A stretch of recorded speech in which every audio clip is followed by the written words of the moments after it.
Hello and welcome to achievers hi dear learners of IGNOU M psychology first year के students के लिए MPC 002 यानी कि आपका जो सेकंड पेपर है फर्स्ट ईयर का उसके इजी नोट्स का एक्सप्लेनेशन चल रहा है। आज जो वीडियो आप देख रहे हैं ये इस सीरीज़ का 8th वीडियो है और बहुत नज़दीक हैं हम आपके MPC 002 के सिलेबस को कवर करने के लिए। साथ ही साथ मैं आपको बता दूँ आज का जो वीडियो है ना वो सबसे छोटा वीडियो होने वाला है इस पूरी सीरीज़ का। कितना छोटा होगा ये तो देखेंगे, एक्सप्लेनेशन के बाद डिसाइड कर पाएंगे, लेकिन मैं आपको क्विकली दिखा देती हूँ कि आज के वीडियो में हम क्या कवर करने वाले हैं।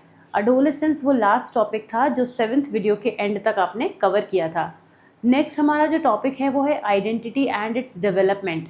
कैसे आइडेंटिटी डेवलप होती है, आइडेंटिटी से रिलेटेड जो भी टॉपिक है चाहे वो सेल्फ की फॉर्म में हो या फिर मार्कियाज आइडेंटिटी स्टेटस हो, ये हमने इस सेक्शन में कवर करने हैं।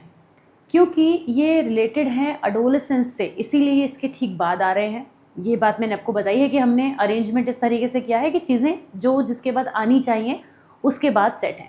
तो 8th वीडियो में हमें बहुत सबसे छोटा टॉपिक, मतलब यहाँ पे बहुत ही छोटे छोटे टॉपिक हैं जो कवर करने हैं, जिसमें से मार्कियाज आइडेंटिटी स्टेटस बहुत बार पूछा जाता है, सेल्फ कॉन्सेप्ट सेल्फ स्टीम कुछ बार पूछा गया है, और आइडेंटिटी कैसे डेवलप होती है, आइडेंटिटी क्राइसिस, ये जो टॉपिक है या तो 6 या 3 मार्कर प्रोड्यूस करता हुआ आ रहा है सो फार। तो इम्पॉर्टेंट तो तीनों हैं लेकिन छोटे छोटे पोर्शन में ही मिलेंगे आपको, इन्हें मिलाकर कोई बड़ा क्वेश्चन नहीं बनेगा। आइए आगे बढ़ते हैं। और अडल्टहुड का जो लास्ट आपका टॉपिक है वो, क्योंकि आप देख सकते हैं काफ़ी टॉपिक हैं, तो 9th और 10th वीडियो के साथ में ये सीरीज़ ओवर हो जाएगी। अब हम आ जाते हैं उस पॉइंट पर जहाँ से हमें कवर करना है process of developing identity and identity crisis. तो पेज नंबर यहाँ पर हमें आना है, ये सब आप पढ़ चुके हैं, ये सब ओवर हो चुका है। ये हमारा नेक्स्ट टॉपिक आपके सामने अब आ गया है। चलिए शुरुआत करते हैं। आइडेंटिटी के बारे में हमने बात की थी कि कैसे डेवलप होती है, ये अब हम बात करेंगे। लेकिन आपने ये समझा था कि जो अडोलेसेंट्स होते हैं उनमें अपनी आइडेंटिटी को लेकर एक अवेयरनेस आ जाती है। वो ये जानना चाहते हैं, समझना चाहते हैं कि उनकी आइडेंटिटी क्या है, उनका जो रोल है सोसाइटी में किस तरह से है, और अपनी आइडेंटिटी बिल्ड करने की डायरेक्शन में एक स्टेप आगे भी वो बढ़ते हैं। तभी तो जब वो टीनेज से बाहर निकलते हैं और अडल्टहुड की बिगिनिंग में एंटर करते हैं, वहीं से उनके अंदर एक चीज़ आ जाती है कि मुझे भी कुछ बनना है। या कुछ लोग तो उस स्टेज पर आ भी चुके होते हैं, कुछ ना कुछ एक्वायर कर चुके होते हैं। कुछ लोग इनिशियल स्टेज पे किसी जॉब को एक्वायर करना या कुछ वर्क में इन्वॉल्व हो जाना, कुछ ना कुछ करने की डिज़ायर उनके अंदर रहती है। तो development of identity is a gradual and dynamic process that begins in childhood but intensifies during adolescence. जो आइडेंटिटी का डेवलपमेंट है वो अडोलेसेंट में कहीं से स्पार्क नहीं आता है, उसमें वो शुरू से ही चल रहा होता है, लेकिन एक स्टेज ऐसी होती है जहाँ पर वो बढ़ने लगता है, एकदम से स्पीड पकड़ लेता है। It involves the exploration of different roles, believe, values and relationship to establish a cohesive sense of self. Cohesive sense of self का मतलब ये हो गया खुद से जुड़ाव फील करना, खुद को लेकर, यानी इंट्रापर्सनल पर जो है वो पर्सन हाई धीरे धीरे होने की कोशिश कर रहा होता है। This process includes both internal self reflection and external influences such as family, culture, peer and media. खुद को भी वो एक नज़र से देख रहा होता है, भले ही वो नज़र दूसरों के परसेप्शन से बन रही होती है, लेकिन पॉइंट ऑफ व्यू तो उसका खुद का होता है। और इसके अलावा जो लोग उसको जिस तरह से इन्फ्लुएंस करते हैं, बाहर के लोगों दुनिया से इन्फ्लुएंस होकर भी जो वो पर्सन बन रहा होता है, वो दोनों ही उसकी आइडेंटिटी को फॉर्म करने में हेल्प करते हैं। ऐसे समझ सकते हैं कि जो भी एडोलेसेंट है वो जो भी अपने बारे में सोच रहा है, राइट, और जो भी लोग उस टाइम पर उसको इन्फ्लुएंस कर रहे हैं, वो सब कुछ मिलकर ही तो वो उसको बना रहे हैं जो वो है। तो कुल मिलाकर इस तरह की आइडेंटिटी का फॉर्मेशन होता है। शुरुआत में एडोलेसेंट जो होते हैं they may adopt the views of parents और अथॉरिटी फिगर, यानी जो उनको लोग समझा रहे हैं, उनके टीचर्स हैं, काउंसलर्स हैं, गाइड करने वाले बड़े हैं, सीनियर्स हैं या सिबलिंग्स हैं, वो उस तरीके से समझने की कोशिश करते हैं। They begin to question and evaluate these beliefs through introspection and real life experiences. हमें ये जो एज होती है ना, इस एज पे आके जो लोग होते हैं, बच्चे जो होते हैं, एडोलेसेंट्स जो होते हैं, वो बहुत कुछ एक्सपीरियंस अपने तरफ से भी करते हैं। उन्हें दुनिया में जो भी कुछ बताया जाता है, लेकिन उनके खुद के एक्सपीरियंसेस भी होते हैं। जब वो मिलते हैं तो नई चीज़ें निकल कर आती हैं। यहाँ पे कहते हैं कि active experimentation, trying different roles और ideologies is a key part of this process. Social interaction and peer feedback also help in shaping identity. जो जिस तरह से वो लोगों से जुड़ते हैं, नई नई चीज़ें पता चलती हैं, जैसे जैसे दुनिया में बाहर एक्सपोजर मिलता है उन्हें, उससे उन्हें पता चलता है कि अच्छा ऐसा भी होता है, ये भी चीज़ें होती हैं। नई नई बातें पता चलने की वजह से उनकी आइडेंटिटी धीरे धीरे जो है वो शेप लेना शुरू करती है। और इंडिविजुअल्स जो होते हैं वो कमिटमेंट किस फील्ड में करते हैं, करियर, आइडियोलॉजी, रिलेशनशिप, इन फील्ड्स में उनके अंदर कमिटमेंट देखने को मिलता है। ये वो फील्ड्स होती हैं जिनके लिए उनके अंदर कोई पैशन आता है। A well-developed identity provides direction, emotional stability and a sense of purpose. जब आइडेंटिटी को लेकर बच्चा जो है वो पर्सन जो है वो श्योर होगा, उसको लगेगा हाँ मैं ये पर्सन हूँ, मैं ये बनना चाहता हूँ, उसका आइडियल सेल्फ, उसका रियल सेल्फ कनेक्ट हो पाएंगे, तो उसके अंदर इमोशनल स्टेबिलिटी हमें देखने को मिलेगी और लाइफ में एक पर्पस उसे देखने को मिलेगा, उसके थॉट्स में क्लैरिटी देखने को मिलेगी, बहुत सारी चीज़ें उसकी पर्सनैलिटी में काफ़ी क्लियर पिक्चर देंगी। लेकिन अगर ये सभी चीज़ें अनरिजॉल्व रह जाएं तो कन्फ्यूजन हो सकता है, आइडेंटिटी डिफ्यूजन हो सकता है। मेरी वॉइस बदल गई, just a minute, I want to take a break.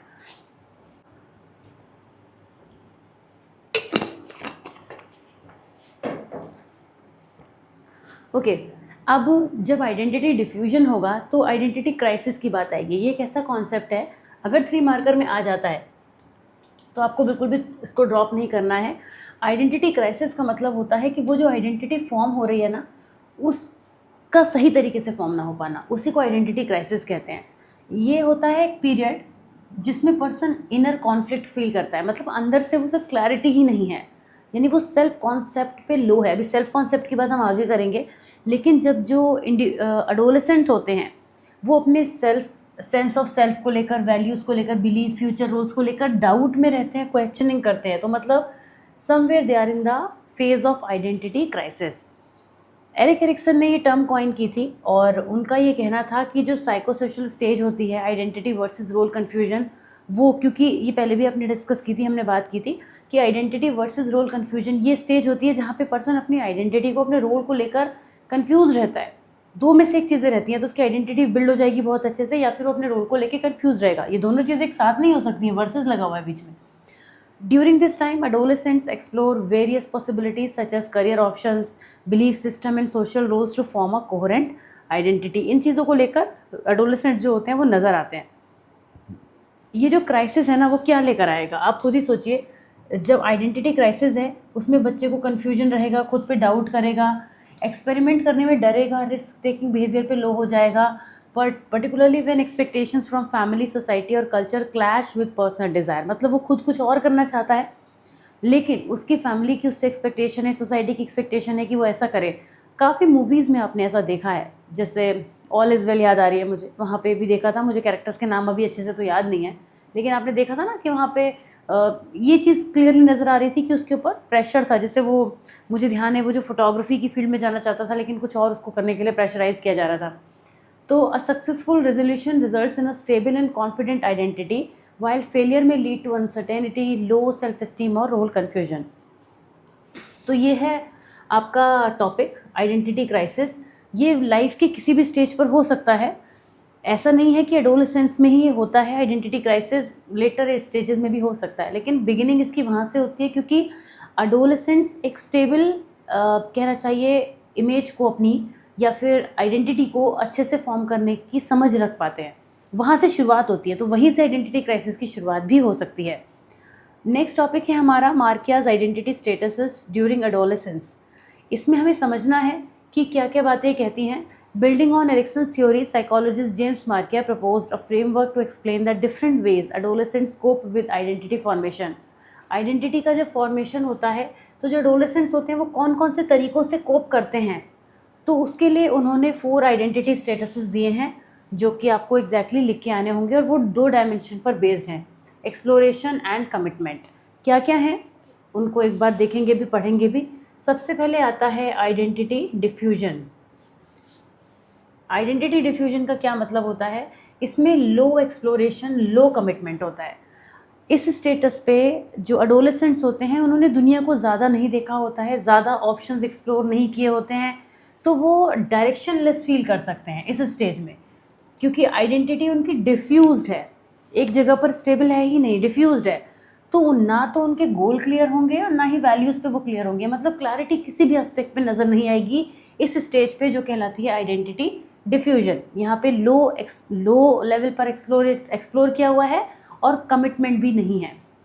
दूसरा है लो एक्सप्लोरेशन एंड हाई कमिटमेंट, ये कहलाता है आइडेंटिटी फोरक्लोजर। यहाँ पे जो अडोलेसेंट्स हैं उन्होंने एक्सप्लोर तो नहीं किया हुआ है लेकिन कमिटमेंट पर वो हाई हैं। Often they adopt values from parents or authority figures unquestioningly. This may lead to rigid or externally defined identities, क्योंकि यहाँ पे कमिटमेंट पर तो वो हाई हैं, वो बनना तो कुछ चाहते हैं, वो क्लैरिटी लाने की तो कोशिश कर रहे हैं, बट उन्होंने एक्सप्लोर उतना नहीं किया है। तो ये स्टेटस कहलाता है आइडेंटिटी फोरक्लोजर। ये भी बहुत सारे एडोलेसेंट्स में देखने को मिलता है। फिर है आइडेंटिटी मोराटोरियम। आइडेंटिटी मोराटोरियम में क्या होता है, अब यहाँ पे आप कॉम्बिनेशन देख के समझ पा रहे होंगे कि आपको बस याद रखना है कि किस वाली कैटेगरी में क्या फॉल होगा। यहाँ पर हाई एक्सप्लोरेशन है पर कमिटमेंट लो है, यानी कि ये एक हेल्दी और नेसेसरी फेज़ होता है जहाँ पर इमोशनल टर्बुलेंस हो सकता है। कैसे होगा, एक्सप्लोर जब ज़्यादा करेंगे, ऑप्शन ज़्यादा हैं तो कन्फ्यूजन भी ज़्यादा है, ऐसे समझ लीजिए। जब किसी चीज़ के बारे में अच्छे से हम नॉलेज गेन कर लेते हैं, ज़्यादा अच्छे से उसके बारे में हम इंफॉर्मेशन ले लेते हैं, तो थोड़ा बहुत कन्फ्यूजन हो ही जाता है। लेकिन यहाँ पे क्यूरोसिटी बहुत होगी, क्वेश्चनिंग बहुत होगी। तो जो एडोलेसेंट्स हैं वो डिफरेंट आइडेंटिटीज़ को एक्सप्लोर करते हैं लेकिन एक कमिटमेंट नहीं कर पाते हैं। तो ऑप्शंस तो बहुत सारे हैं, समझ तो रहे हैं कि ये भी हो सकता है, ये भी हो सकता है, मेरे लिए ये भी ठीक है, लेकिन मैं क्या चूज़ करूँ वो कन्फ्यूजन बना रहता है। तो ये हाई एक्सप्लोरेशन लो कमिटमेंट की स्टेज कहलाती है। इसके बाद आता है आइडेंटिटी अचीवमेंट। इसके नाम से ही समझ में आ रहा है यहाँ पे कुछ अचीवमेंट होगा। हाई एक्सप्लोरेशन है और हाई कमिटमेंट है, ये बेस्ट कंसीडर किया जाता है क्योंकि यहाँ पे जो इंडिविजुअल्स हैं उन्होंने वेरियस ऑप्शंस को एक्सप्लोर भी कर लिया है और वो कमिटमेंट भी कर पा रहे हैं, मतलब वो कॉन्फिडेंट हैं, उनके अंदर क्लैरिटी है कि उन्हें क्या करना है।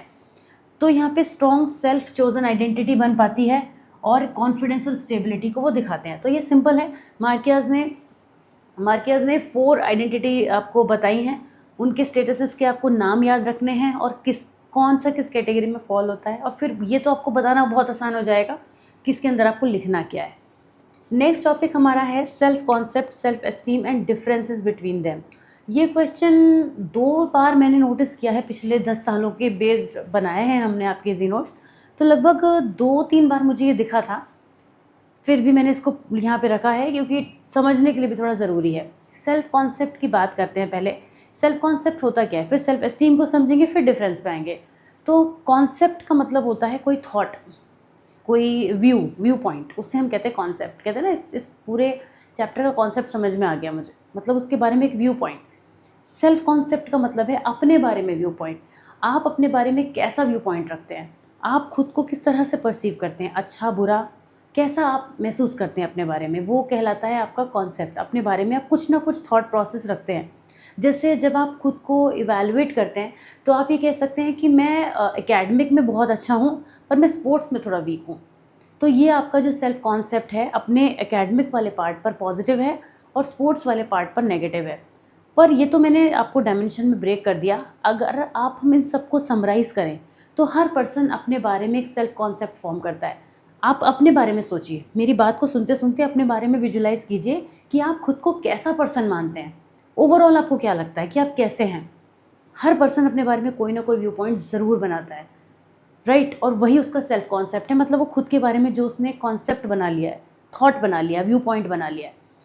पर फिर जब हम बात करते हैं कि सेल्फ कॉन्सेप्ट को ब्रेक करने की, तो मैं किसी पर्सन से क्वेश्चन पूछूं, मान लीजिए आप ही से क्वेश्चन पूछूं कि आप अपने बारे में कैसा व्यू पॉइंट रखते हैं, तो 2 बातें हो सकती हैं। आप ओवरऑल कह सकते हैं कि मैम मुझे लगता है कि मैं एक अच्छा पर्सन हूँ, मुझे लगता है कि मैंने बहुत चीज़ों को लाइफ में अच्छा किया है, ठीक है, कुल मिला के मैं ऑन एंड ऑल एक अच्छा पर्सन हूँ। दूसरी बात आप मुझसे ये भी कह सकते हैं, मैम आप किस एस्पेक्ट पे जानना चाह रही हैं। ये पूछने के ज़्यादा चांसेस हैं कि मैम आप किस किस सेंस में कहना चाह रही हैं। तो मैं आपसे कह सकती हूँ कि अच्छा आप फ्रेंड्स के बीच में अपने आप का सेल्फ कॉन्सेप्ट कैसे डिफ़ाइन करेंगे। तो आप कह सकते हैं हाँ, दोस्तों के बीच मेरी अच्छी गैदरिंग है, अच्छे दोस्त हैं मेरे, एक अच्छा ग्रुप है मेरे पास, लोग मुझे पसंद करते हैं, मैं उनके पास बैठना अच्छा महसूस करता हूँ, मुझे वहाँ पे पॉजिटिव वाइब्स फील होती है, अपने खुद को लेकर भी मुझे लगता है कि एक अच्छी एनर्जी मेंटेन मैं कर पाता हूँ। तो आई थिंक वहाँ पे मेरा सेल्फ कॉन्सेप्ट हाई है, राइट।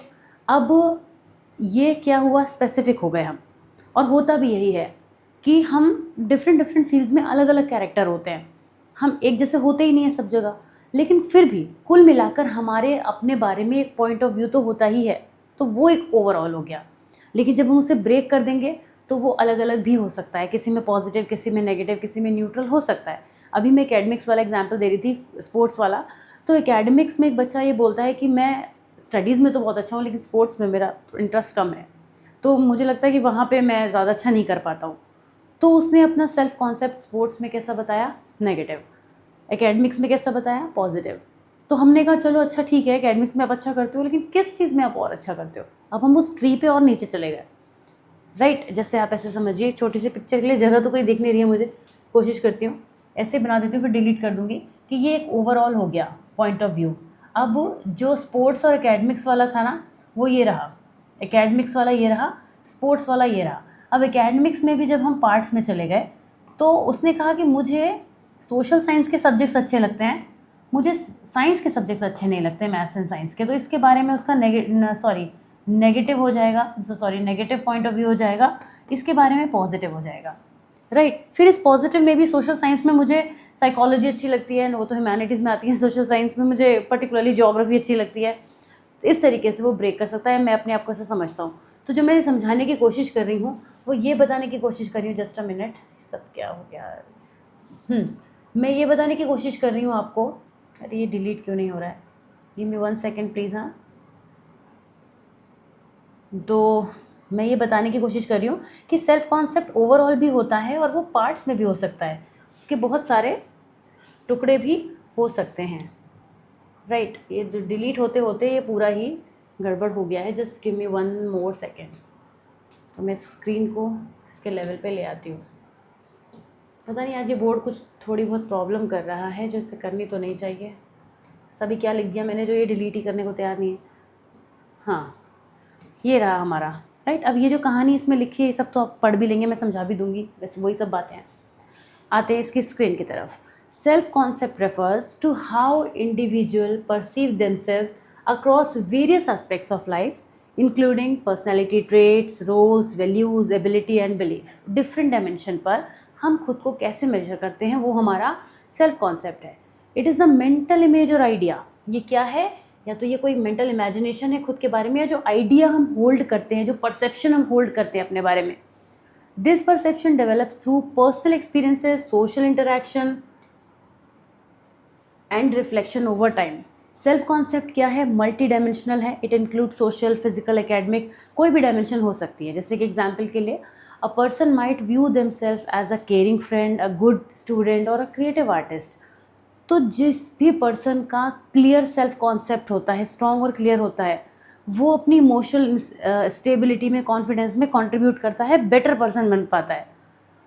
सेल्फ कॉन्सेप्ट हमारा हाई ही रहना चाहिए, पॉजिटिव ही होना चाहिए। ऑल्दो इसे हाई में नहीं काउंट करते हैं, पॉजिटिव और नेगेटिव में काउंट करते हैं। हाई तो फिर हम भी सेल्फ एस्टीम की बात करेंगे, सेल्फ एस्टीम हाई या लो होती है, सेल्फ कॉन्सेप्ट पॉजिटिव या नेगेटिव होता है, राइट। वैसे हाई से रिलेट कर सकते हैं लेकिन आइडियली कहते नहीं है। तो सेल्फ कॉन्सेप्ट पॉजिटिव या नेगेटिव होता है, न्यूट्रल भी हो सकता है, न्यूट्रल भी मानते हैं हम खुद को बहुत सारी चीज़ों में।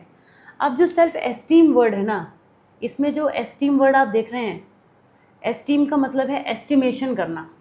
अब एस्टिमेशन का मतलब क्या होता है, वैल्यूएशन काइंड ऑफ चीज़ हो गई। तो आप खुद को कैसा एस्टिमेट करते हैं, आप अपना वैल्यू जजमेंट क्या करते हैं, वो आपका सेल्फ एस्टीम कहलाता है। यानी ओवरऑल इवैल्यूएशन और judgement of their own worth. It reflects how much individuals like, accept and value themself. जब हम कॉन्सेप्ट की बात करते हैं तो वो ये बताता है कि हम खुद को कैसा मानते हैं। अब अच्छा मानते हैं, बुरा मानते हैं, ये तो हो गया सेल्फ कॉन्सेप्ट। लेकिन एस्टीम पे क्या होता है, कितना अच्छा मानते हैं, राइट। अगर हम अच्छा या बुरा कहेंगे तो वो डायमेंशंस हो गई, लेकिन जब उसमें एस्टिमेशन आएगा तो वो रेटिंग हो गई। आपने अपने बारे में कहा कि मैं खुद को पॉजिटिव पर्सन मानता हूँ। अब मैंने आपसे कहा चलिए ऑन अ स्केल ऑफ 10 खुद को रेट करिए, तो आपने कहा कि I think I am 8 out of 10। तो मुझे ये पता चल गया कि आप 10 आउट ऑफ 10 नहीं मान रहे, मतलब एकदम कॉर्नर पे नहीं हैं आप, अभी थोड़ा कुछ आप मार्जिन लेके चल रहे हैं, है ना। तो इस तरीके से जब हम सेल्फ एस्टीम करते हैं तो अपने बारे में एक जजमेंट करते हैं। सेल्फ एस्टीम आंसर, जब हम सेल्फ कॉन्सेप्ट ये कहता है कि हु एम आई, मैं कौन हूँ, तो सेल्फ एस्टीम क्या आंसर करता है, how do I feel about who I am, जो मैं आपको समझाने की कोशिश कर रही हूँ। सेल्फ एस्टीम हाई होगी, इसका मतलब कोई भी पर्सन अपने बारे में पॉजिटिव पॉइंट ऑफ व्यू रखेगा, कॉन्फिडेंट फील करेगा, अपनी एबिलिटीज़ में उसको बिलीफ होगा। लो सेल्फ एस्टीम वाले लोग नेगेटिव जजमेंट करेंगे, अपने बारे में कॉम्प्लेक्स रहेंगे, हमेशा उनको खुद को लेस इवैल्यूएट करेंगे, खुद को ना अंडर कॉन्फिडेंट रहेंगे, दूसरों से कम समझना, जिसकी वजह से उनको प्रॉब्लम्स भी बहुत सारी होती हैं। जब हमारी सेल्फ एस्टीम हाई होती है तो हमारी इमोशनल वेलबींग भी अच्छी चलती है, मेंटल हेल्थ भी अच्छी रहती है, बहुत सारे फ़ायदे होते हैं। इनका कंपैरिजन भी कई बार पूछा गया है, तो सेल्फ कॉन्सेप्ट और सेल्फ एस्टीम को हम बहुत सिंपल वे में कंपेयर कर देंगे। देखिए स्क्रीन पर आपके सामने है पूरा, कितना सिंपलेस्ट वे में है। बहुत मैंने लिमिटेड वर्ड्स यूज़ करे हैं, शॉर्ट में लिख रही थी तो फिर शॉर्ट तरीके से ही बनाया। इसकी डेफिनेशन के बारे में बात करें तो किसी भी पर्सन का अपने बारे में परसेप्शन और किसी भी पर्सन का अपनी वर्थ के बारे में इवैल्यूएशन, राइट। फिर यहाँ सेल्फ कॉन्सेप्ट में हम कौन है ये क्वेश्चन आता है, और हम अपने बारे में कैसा फील करते हैं ये सेल्फ एस्टीम में आता है। ये थोड़ी डिस्क्रिप्टिव है पर ये इवैल्यूएटिव है, जिससे मैंने मार्किंग का तरीका बताया था। यहाँ पे ट्रेट, रोल, आइडेंटिटी, बिलीफ्स होते हैं। यहाँ पे पर्सन की खुद की वैल्यू, वर्थ, कितना वो खुद को एक्सेप्ट करता है, ये सब होता है। ये मोर स्टेबल है ओवर टाइम, ये फ्लक्चुएट कर सकता है, और ये एक्सपीरियंसेस, रोल, सोशल आइडेंटिटी से इन्फ्लुएंस रहता है, और ये फीडबैक, सक्सेस जो भी है, आप इसको एक बार रिव्यू कर सकते हैं। ये आपका यहाँ पे ठीक है। तो इतना ही हमें आज कवर करना था। नेक्स्ट हमारा जो टॉपिक है वो अडल्टहुड है, जो कि अर्ली, मिडिल और लेट और ओल्ड एक ही बात होते हैं। अर्ली और मिडिल और लेट तीनों को एक साथ में लेकर चलेंगे, और वैसे तो मैं सीक्वेंस में ही चलूँगी, एक एक ही करके चलूँगी, लेकिन ये टॉपिक सारे हमने इसके अंदर में एक कर दिए हैं। ये मैं आपसे कहना चाह रही हूँ। सीक्वेंस इसमें भी हमने फॉलो किया है। पहले अर्ली की बात होगी, फिर मिडिल की बात होगी, फिर लेट अडल्टहुड की बात होगी। तो ये बातें तो अब नेक्स्ट वीडियो में होंगी। कैसा लगा आज का वीडियो ज़रूर बताइएगा। मिलूंगी आपसे नेक्स्ट वीडियो में। Till then take care of yourself, see you super soon, bye bye.